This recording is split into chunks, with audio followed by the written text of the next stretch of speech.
Всем привет! Меня зовут Шахнигар Масова, мне 25 лет, и сейчас я нахожусь в Нью-Йорке. Я учусь в Нью-Йоркском университете на магистратуре на втором курсе Interactive Telecommunication Program. Это искусство в сфере технологий, и я сама из Ташкента училась на художника в институте имени Камалдана Бекзода и также в колледже художественном имени Бенькова. Училась на монументалиста 7 лет, но сейчас решила изменить траекторию своих интересов и изучаю искусство в сфере технологий. И надеюсь, сегодня я смогу поделиться своими знаниями о том, как с помощью сенсоров создавать интерактивные проекты, связанные с искусством. И это довольно-таки легко, и я попробую помочь вам узнать об этом больше. Да, давайте начнем.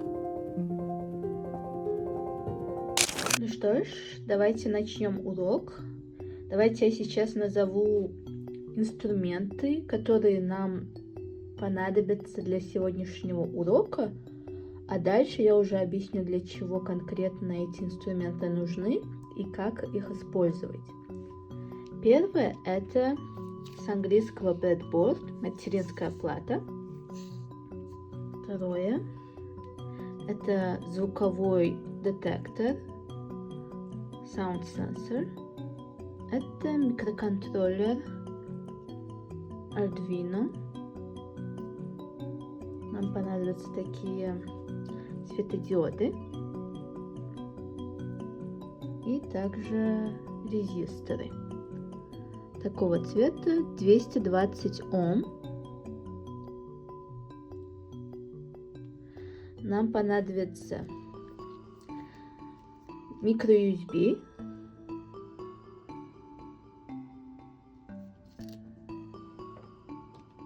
провода,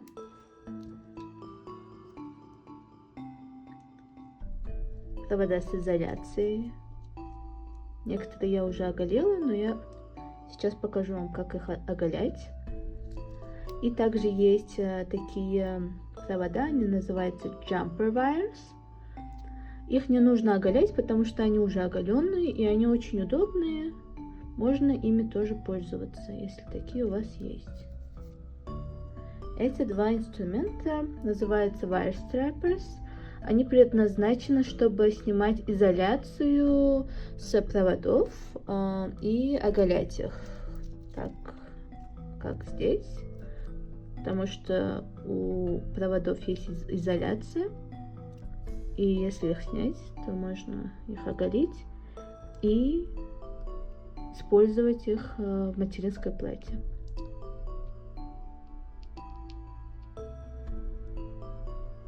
Макетной плате.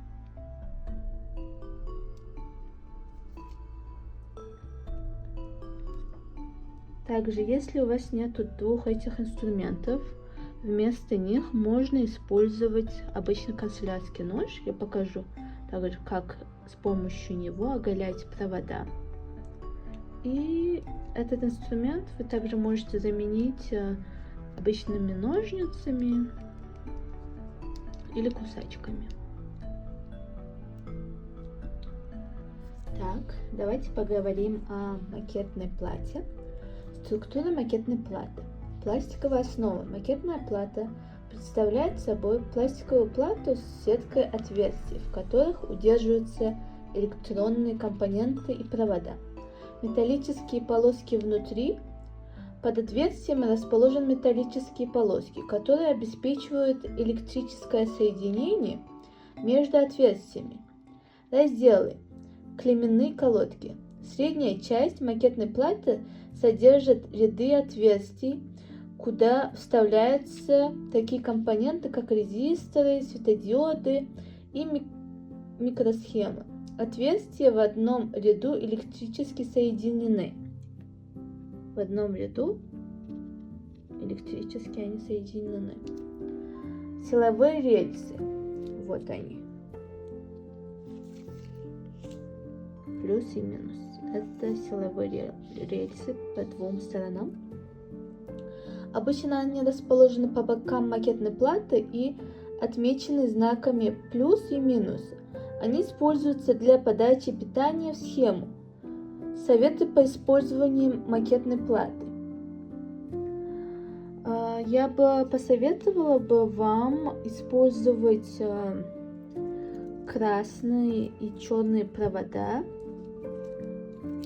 для начала, чтобы использовать минус. Для минуса мы будем использовать черный, и для плюса красный, чтобы вам было понятно, как электричество двигается в макетной плате. Вот. Давайте двигаться дальше.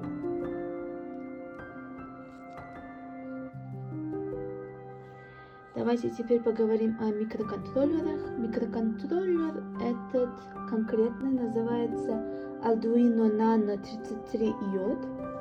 Существует большое количество микроконтроллеров, но этот очень удобный для начинающих, и мы им очень часто будем пользоваться в физических вычислениях.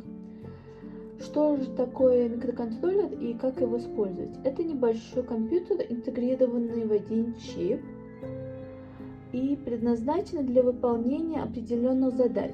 Это мозг многих электронных устройств и систем, способный обрабатывать входные данные, выполнять запрограммированные инструкции и контролировать выходные данные.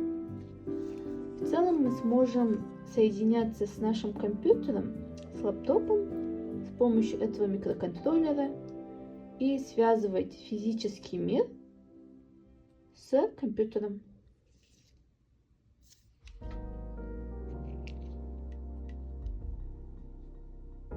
Давайте теперь поговорим о датчиках.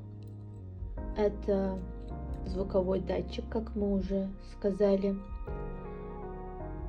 Давайте поговорим о датчиках в целом. Что такое датчик? Это устройство, которое обнаруживает и измеряет физическое свойство, например, свет, звук, как этот датчик, температуру или движение, и преобразует его в электрический сигнал для обработки. Датчики позволяют машинам, устройствам и системам воспринимать окружающую среду и реагировать на нее. Как работают датчики? Обнаружение. Датчики обнаруживают изменения в физической среде, например, интенсивность света, уровень звука, близость. К близости есть еще такой датчик, который мне очень сильно нравится. Это Ultrasonic Distance Sensor.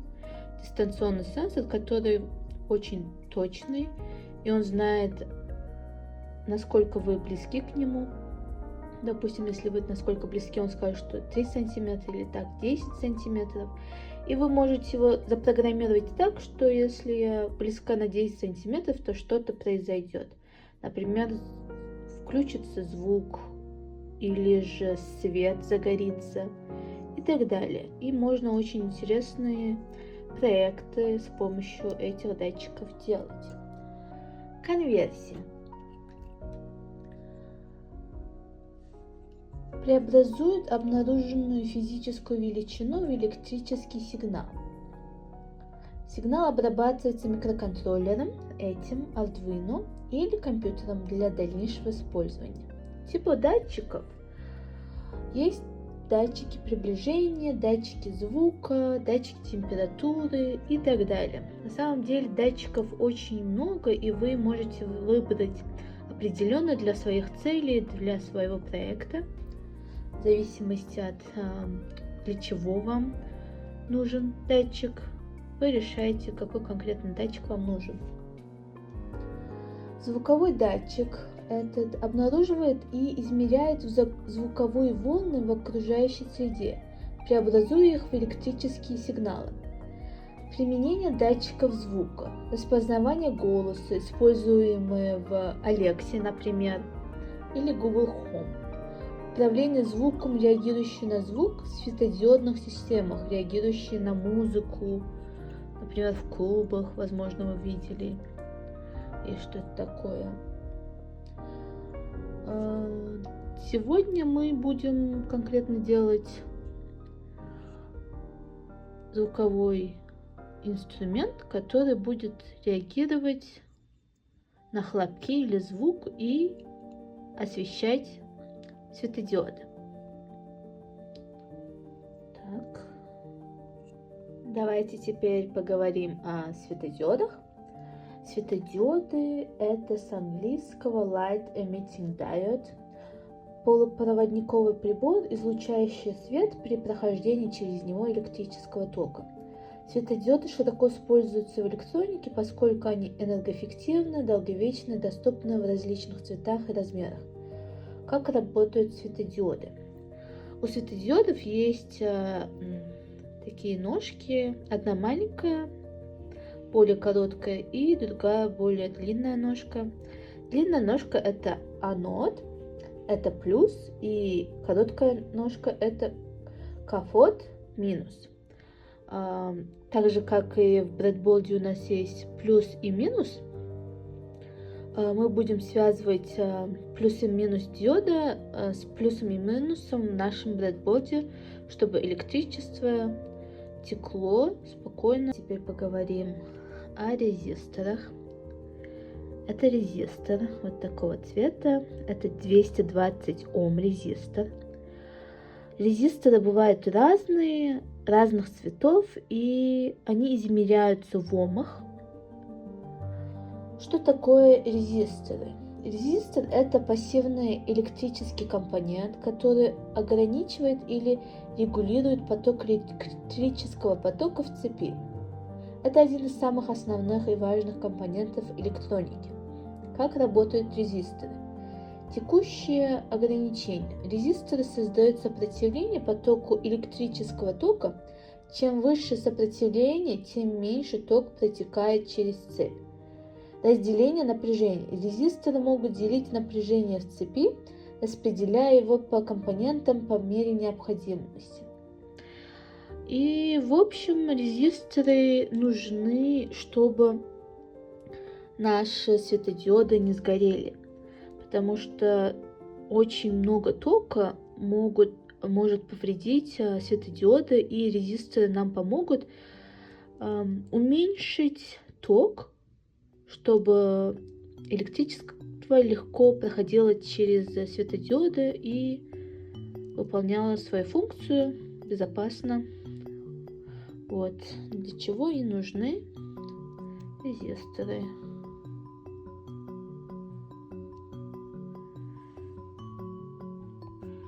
Так, давайте начнем, и я покажу, в каком конкретном приложении мы будем работать в компьютере. Это Arduino IDE. Я покажу, как его скачать, как с ним работать, и потом мы уже будем ставить все по местам в макетной плате и начнем нашу работу. Прежде чем мы начнем наш урок, я бы хотела вам показать пару видео о физических вычислениях, о physical computing, чтобы вас вдохновить и показать, что вы можете сделать, какие проекты вы можете создавать с помощью этих знаний. В YouTube я написала ITP NYU Winter Show. ITP — это программа, в которой я обучаюсь сейчас, и NYU — это университет, в котором я учусь. В моей программе в течение года проходят 2 шоу. Это зимнее и весеннее шоу, на которых студенты показывают все проекты, которые они разрабатывали в течение семестра. Давайте я вам покажу это видео.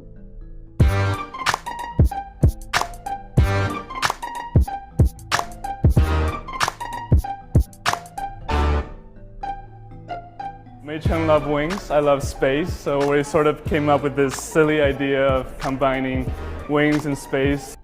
By wearing this as a backpack, by tilting, navigate, you can also control a virtual self in this space. It's more of an experiential thing to let everybody experience how to fly through space, which is impossible right now. Yeah. So this is a robotic 3D printed arm that plays rock, paper, scissors. We've got a motion capture camera over here that takes in the motion input from somebody's hand and runs to a server and then randomly generates something for the hand to throw. We try to give it a little personality, so it does throw some other random gestures from time to time. Oh, there you go. This project is called the Cosmos in the Water. When you are interacting with the water, you move your hand up and down. The water will follow your hand movement. The cosmos is always in a state of changing, and so does the water. So when people communicating with the water, they will feel their relationship with it. Are we part of the nature, or are we separated from it? Do we want to control it, or do we want to achieve a balance? I hope people can enjoy this meditation process.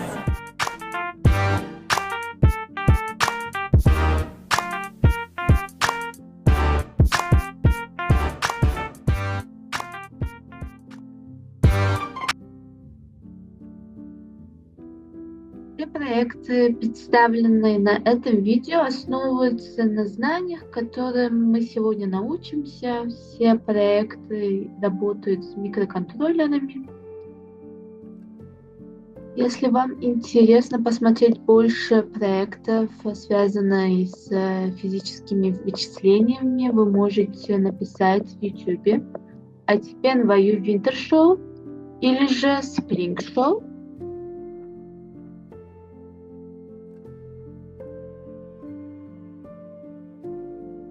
И тут будет очень много видео, связанных с прошедшими шоу и проектами студентов.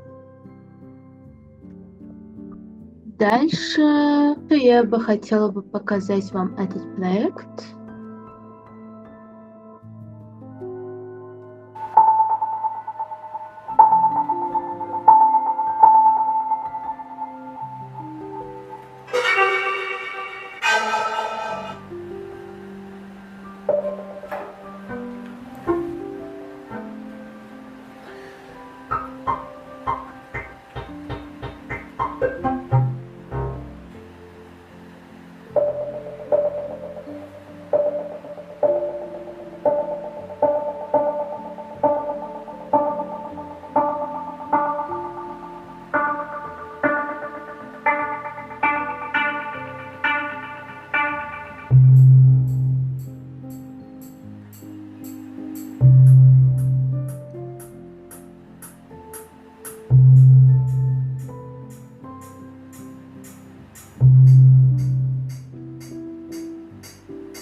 Not something we use, something we live. Technology is a way of life.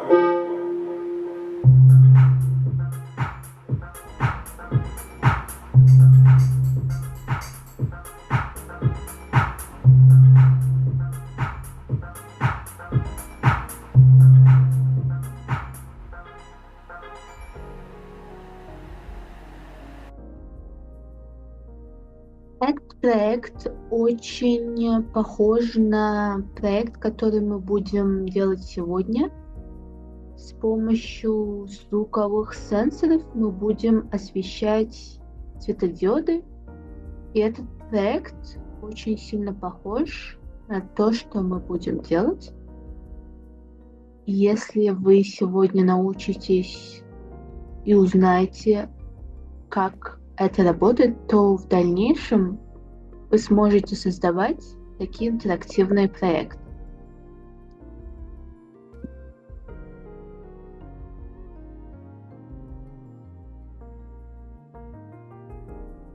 Следующий аспект урока, который я хотела бы с вами пройти, это где же купить все необходимые предметы и электронику. Давайте постараемся найти Arduino, микроконтроллер.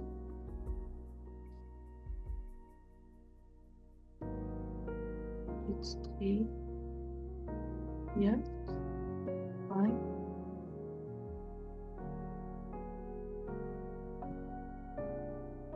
Все можно найти на Amazon. Я, если честно, все что мне необходимо, заказываю на Amazon всю электронику, хотя есть другие магазины, которые специализируются на электронике. Мне больше удобен Amazon, тут все есть, можно все найти тут. Цены не очень дорогие, и если вы купите один, то будете его очень долго использовать. Также давайте постараемся найти наш сенсор. Этот сенсор был из SparkFun. SparkFun Sound Detector. Вот. Это наш сенсор, который мы сегодня используем. Когда вы будете покупать, я советую купить с хедерами. Headers — это такие пины, прикрепленные к вашему детектору. Они позволяют вам вставлять датчик, детектор, breadboard. Без них они тоже продаются, но если у вас нет специального оборудования, чтобы сделать процесс, который называется soldering, это когда вы сами вставляете хедеры в датчик, то вам лучше купить с хедерами. Также, когда будете покупать Arduino, тоже имейте в виду, что у вашего Arduino есть хедеры. Также вы можете купить кит, специальный набор для электроники.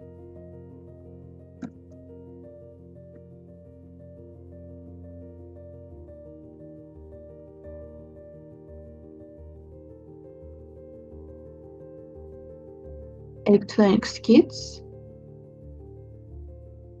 Есть разные по разным ценам. Допустим, этот. В нем есть breadboard, разные резисторы, разные моторы, jumper wires, о которых мы говорили.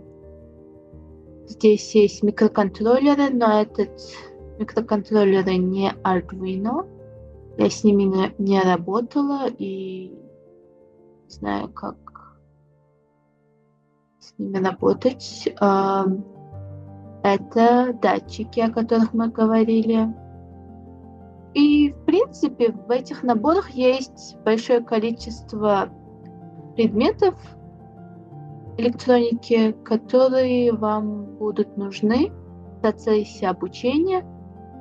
Вы можете заказать такой кит.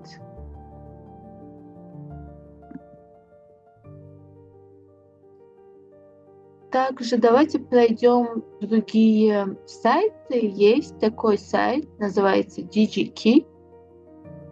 Большое количество людей, которые хорошо разбираются в электронике, и у них уже есть опыт, они обычно покупают электронику на этих сайтах. Но навигация в этих сайтах не очень легкая. По крайней мере, мне так кажется.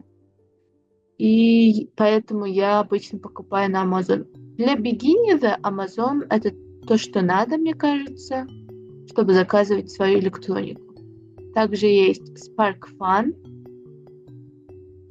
И, в общем, есть большое количество онлайн-магазинов электроники, где вы можете заказать себе все необходимые предметы для себя. А что касается физического магазина, если такой в Центральной Азии или в Узбекистане, я о таком не знаю, к сожалению, но всегда можно поискать. Но даже если у вас нет физического магазина, всегда можно заказать онлайн на таком же сайте, как Amazon. Давайте перейдем к следующим аспектам нашего урока.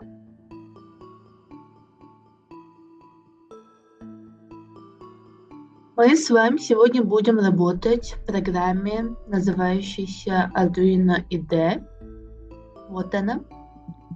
Давайте откроем ее. Я вам покажу, как ее скачать.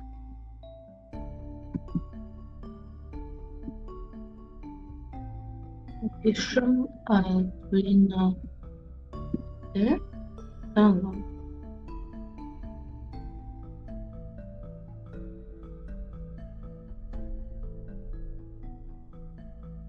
Когда вы зайдете на сайт, вам предложат самую последнюю версию для скачивания. И вы можете скачать в соответствии со своим компьютером Windows, Linux, macOS.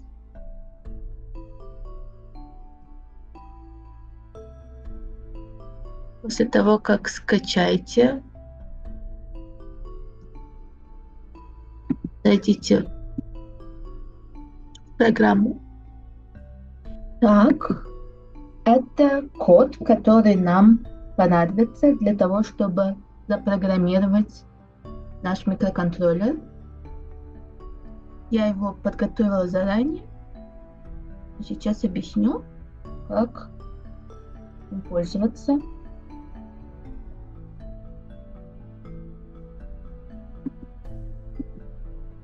Как же работает этот код? Этот код довольно-таки легкий.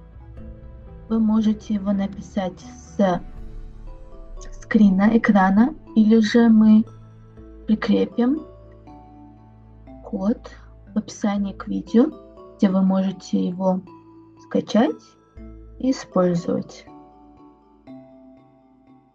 В этой части мы определяем кнопки для нашего LED. Это светодиодный пин и гейт-пин от датчика звука, который я вам показывала, который мы прикрепили к второй кнопочке в Arduino. И светодиоды мы прикрепили к третьему пину. Void Setup. В этой части pin-мод мы определяем gate-pin как input, что означает вход. Input — это то, что мы вставляем или говорим компьютеру. Допустим, звуковой наш сенсор — это input, что означает, когда он воспринимает окружающую среду и улавливает звуки, то в него входит информация, то есть вход. И после того, как она воспринимает информацию, звук, она дает output, выход. Выход у нас LED, светодиод. Мы установили светодиоды в качестве выхода. Вот когда наш звуковой сенсор воспринимает звук, в него входит информация, и эта информация выходит в светодиод в качестве света, и наш светодиод начинает светиться. Инициализируйте последовательный монитор для отладки. Void Loop. Это часть кода. Loop — это петля. В этой части кода она постоянно двигается и проверяет, был ли звук. Sound Detected Digital Read Gate Pin. В этой части мы говорим прочитать пин-код Gate. Digital Read — это digital чтение, и мы говорим, чтобы наш Sound Detector, звуковой детектор, считывал наш Gate Pin в нашем звуковом детекторе и воспринимал информацию постоянно, улавливая, был ли какой-нибудь звук, был ли input у него. Serial println sound detected. В этой части кода мы говорим, если звук обнаружен, включить светодиод. Если же звука не было, выключить светодиод. If sound detected high. High обозначает высокий, то, что звук был. Digital write. Digital написать. LED pin high. LED pin это наш светодиод. Это обозначает то, что если был громкий звук high, то будет наш светодиод также high, будет свет яркий в нашем светодиоде. Else, если этого не было, то светодиод low, он выключен. Если никакого инпута не было звукового, то наш светодиод будет выключен. Это, в принципе, все, что наш код делает. Его задача слушать, получать input. И когда он получает звуковую волну, то включать наш светодиод. Давайте теперь подключим наш код к нашему микроконтроллеру. Так, давайте теперь подключим наш компьютер к микроконтроллеру. Для этого нам понадобится microUSB. Эту часть microUSB мы соединяем с микроконтроллером. Когда мы подключаем наш микроконтроллер, он обычно в программе считывается, и мы можем его выбрать. И нажимаем на эту кнопку. Тут ошибочка.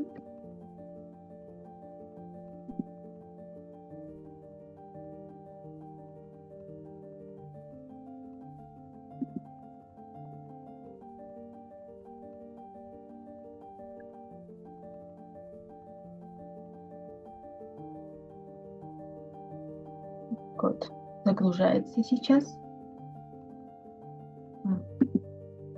Это другой Arduino. Я пользуюсь несколькими Arduino, и я выбрала другое случайно. Пробуем этот.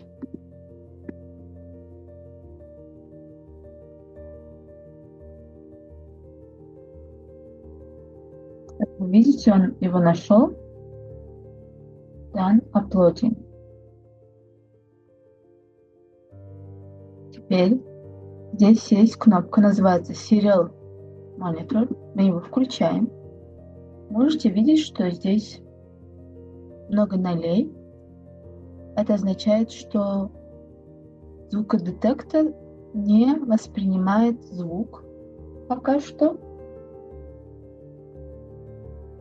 Только когда какой-то звук будет, то наш звукодетектор среагирует на это. Давайте попробуем что-то сказать погромче. Звук.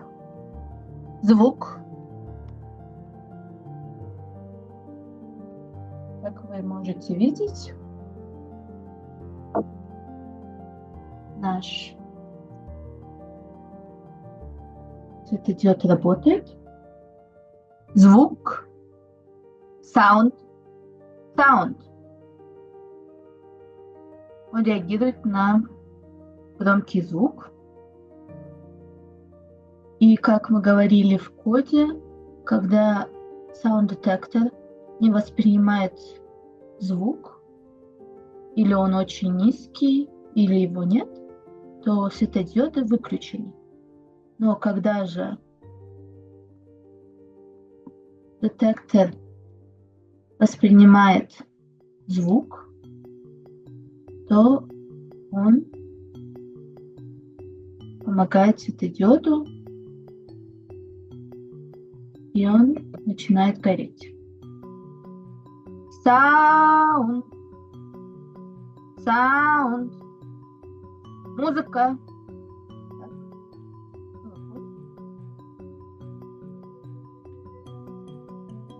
Следующий пример. Я подключила еще 3 светодиода к нашему брэдборду.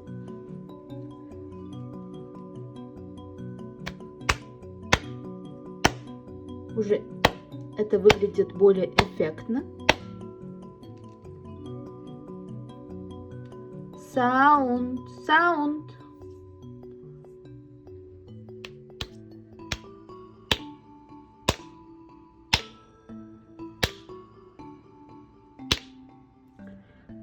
И с помощью этого мы уже, мне кажется, намного ближе к проектам, которые я показала в начале, которые используют саунд-детекторы и делают интересные арт-инсталляции, проекты. Все то же самое, что мы делали с первым светодиодом. Также подключаем ground, резисторы и подключаем к пину. Можете заметить, что каждый светодиод имеет свой пин, свою кнопочку. Он запрограммирован специально для него, для одного светодиода.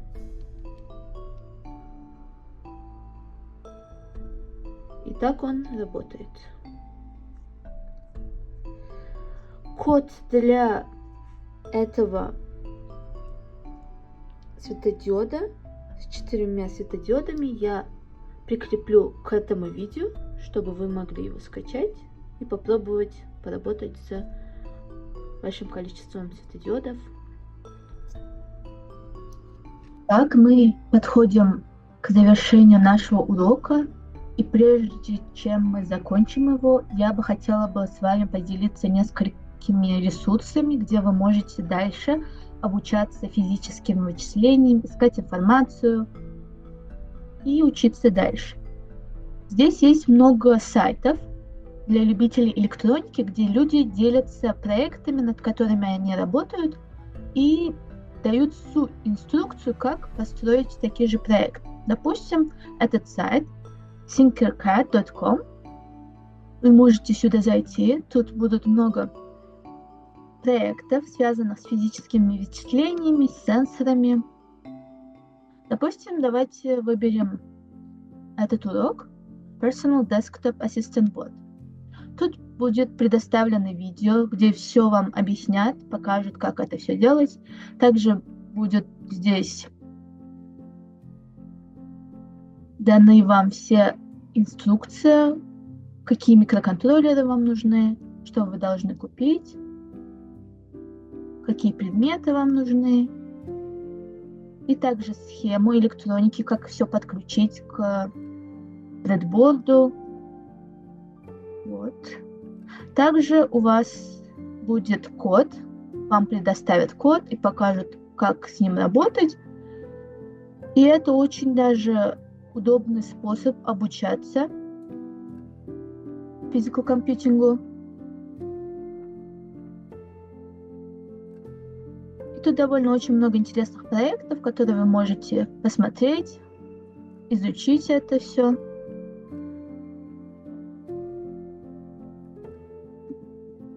Так, следующее у нас makeproject.com. Тот же принцип. Разные артисты, люди, изучающие электронику, показывают свои проекты и дают инструкцию, как сделать такие же проекты. Следующий это instructables.com. Здесь тоже много интересных проектов с объяснением, как построить такие же интерактивные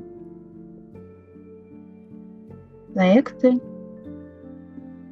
Следующее, в таком вы можете просто написать в YouTube Physical Computing Learning Courses, и тут будет много видео, связанные с электроникой.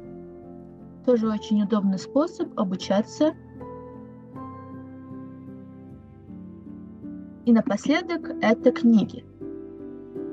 Эту книгу я сама читала, Making Things Talk. Ее написал преподаватель, который преподает в моем департаменте Interactive Telecommunication Program. Его зовут Том Айго. И книга написана очень удобно для бигинеров, очень понятная. И мне кажется, она вам понравится. Следующая книга, она также написана Томом Айго и другим преподавателем, который тоже преподает здесь, в моем департаменте, О'Сулливан. Я эту книгу еще не прочитала, я только ее начала читать. Она тоже интересная. Тоже могу посоветовать. К сожалению, я не знаю, если книги на русском или источники, сайты на русском о физических вычислениях. Я, прежде чем начать наш урок, поискала информацию.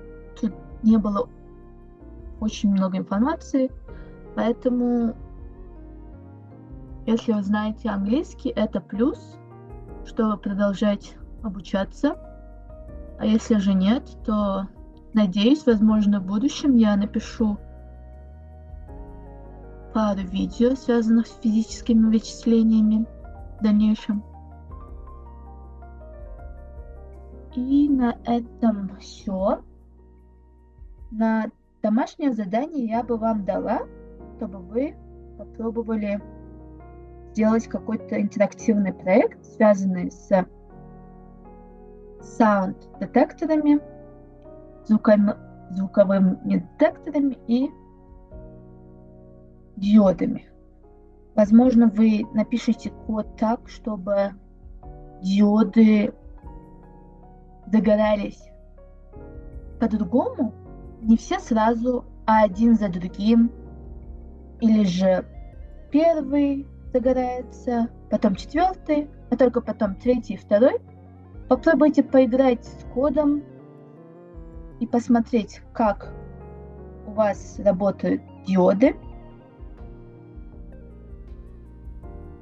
И также попробовать найти информацию о физических вычислениях на разных сайтах и попробовать другие сенсоры, датчики, которые могли бы вас заинтересовать. На этом, я думаю, мы можем закончить наш урок. Спасибо всем за внимание. До скорых встреч! И на этом все. Я с вами прощаюсь. Спасибо всем, кто посмотрел это видео. Надеюсь, что вы нашли его информативным, и вы свяжетесь с нами, напишите имейл, и мы с вами свяжемся. Всем пока, до новых встреч!